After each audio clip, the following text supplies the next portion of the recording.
धरती solar system की एकमात्र ऐसी प्लेनेट है जिस पर लाइफ एग्जिस्ट करती है। हम अर्थ पे रहते तो है, पर ऐसे बहुत सारे फैक्ट्स हैं जिसके बारे में हम अवेयर नहीं है। मैं हूँ फैक्ट टेक और इस वीडियो में मैं आपको बताने जा रहा हूँ top 5 facts about planet Earth. So let's explore.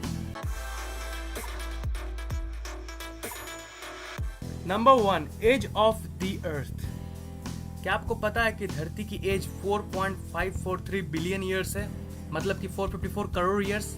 अब आपके मन में क्वेश्चन आया होगा कि अर्थ की एज साइंटिस्ट ने कैलकुलेट कैसे की होगी। तो मैं आपके इन्फॉर्मेशन के लिए बता दूं कि रेडियोमेट्रिक डेटिंग टेक्निक से कैलकुलेट की है साइंटिस्ट ने अर्थ की एज। यह एक टेक्निक है जिसमें साइंटिस्ट किसी भी पत्थर या किसी भी मटेरियल की एज कैलकुलेट करते हैं। तो इससे आप समझ ही गए होंगे कि सबसे पुरानी जो पत्थर मिली है हमें वो 4.5 बिलियन ईयर्स पहले की है, यानी धरती की फॉर्मेशन की टाइम की। और इससे हमें पता लगता है कि हमारी धरती 4.5 बिलियन ईयर्स पुरानी है। नंबर 2, टेम्परेचर ऑफ द अर्थ। वैसे तो धरती की एवरेज टेम्परेचर 16 डिग्री सेल्सियस है, लेकिन अर्थ पर ऐसे बहुत सारे प्लेसेस है जहां टेम्परेचर नॉर्मल से बहुत ज़्यादा डिफर करती है। 10 जुलाई 1930 को डेथ वैली यूनाइटेड स्टेट्स पर आज तक की सबसे हाईएस्ट टेम्परेचर रिकॉर्ड की गई है, जो 56.7 डिग्री सेल्सियस है। अगर लोएस्ट टेम्परेचर की बात की जाए तो वो है -89.2 डिग्री सेल्सियस, जो जुलाई 21, 1983 को वोस्टॉक स्टेशन पर रिकॉर्ड की गई थी। Number 3, the Earth was once believed to be the centre of the universe. पहले के साइंटिस्ट यह सोचते थे कि अर्थ यूनिवर्स की सेंटर है और सारी प्लैनेट्स और सन इसके चारों ओर घूमती है। इस मॉडल को कहते हैं जियोसेंट्रिक मॉडल। फिर यह बंदा आया निकोलस कोपरनिकस। इस बंदे ने हेलियोसेंट्रिक मॉडल को प्रेजेंट किया।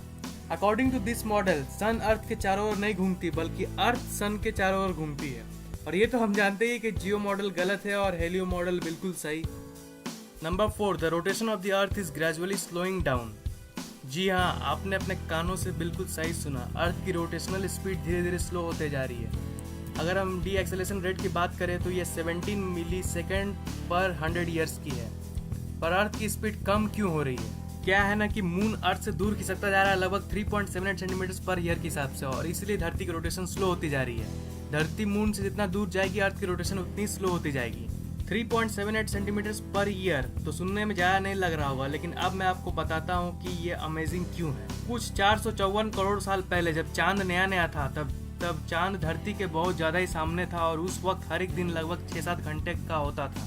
लेकिन आज लगभग 450 करोड़ साल बाद मून दूर खिसकता गया और धरती स्लो होती गई, और इसलिए आज हर एक दिन 24 घंटे की होती है। अगर हम फ्यूचर की बात करें तो फ्यूचर में भी धरती और स्लो होती रहेगी। 14 करोड़ साल बाद धरती की हर एक दिन की ड्यूरेशन 24 से 25 आवर्स में बदल जाएगी। Number 5, revolution speed of the अर्थ।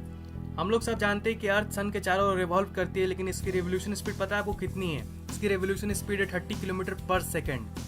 जितनी देर तक आप मेरी ये वीडियो देखे उतनी देर में अर्थ ने 6120 किलोमीटर ट्रैवल कर ली है। अमेजिंग बात तो यह है कि धरती अकेले ही नहीं बल्कि आपको भी साथ साथ ट्रैवल करवा रही है। इसका मतलब आप भी 30 किलोमीटर पर सेकंड के स्पीड से रिवॉल्व कर रहे हो, लेकिन आप इसे फील नहीं कर पा रहे हो। है ना ये कूल बात? That's what amazing about earth. Please like this video if you have enjoyed it. Comment if you have any queries. ये चैनल अभी नया नया है तो प्लीज़ सब्सक्राइब जरूर कर लो, ये बटन पर क्लिक करके या फिर इसके नीचे वाले बटन पर क्लिक करके। आगे बहुत सारे इंटरेस्टिंग वीडियोस आने वाले हैं इस चैनल पे, आपको बहुत मज़ा आएगा। सब्सक्राइब कर लो।